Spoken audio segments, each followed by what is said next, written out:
ধর্ষণ নয়, আমার মেয়েকে খুনই করা হয়েছে। ও হয়তো হসপিটালে কিছু জেনে ফেলেছিল কিনা আমি জানি না, তবে খুব ভয়ে ছিল।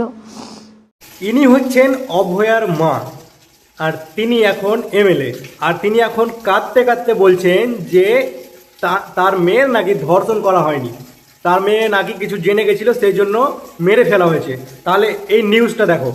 आरजी कर मेडिकल कॉलेज और अस्पताल में एक ट्रेनी डॉक्टर की रेप के बाद हत्या कर दी जाती है। अब पीड़िता की पोस्टमार्टम रिपोर्ट आ चुकी है। इस रिपोर्ट में साफ हो गया है कि पीड़िता के साथ कैसे बर्बरता की गई थी।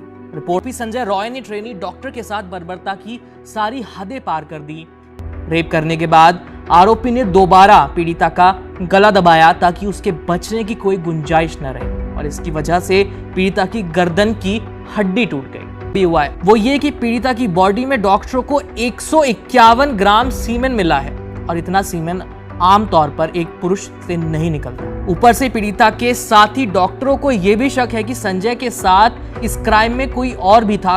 নিউজ চ্যানেলে অনেকদিন আগেই কনফার্ম করা হয়েছে যে তাকে ধর্ষণ করে তারপর মেরে ফেলা হয়েছে, এবং পোস্টমর্টম রিপোর্টে ক্লিয়ার দেখানো হয়েছে এবং বোঝানো হয়েছে।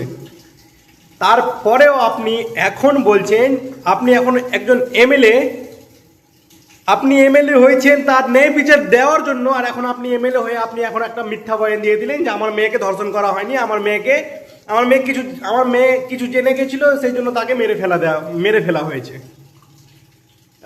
নোংরা রাজনীতিটা বন্ধ করেন। সাধারণ মানুষ ঠিকই বুঝতে পারছে যে আপনি কেন এরকম বয়ান দিচ্ছেন। নোংরা রাজনীতিটা বন্ধ করেন, ন্যায় বিচারের জন্য লড়াই করেন। ন্যায় বিচারটা আমরা দেখতে চাই।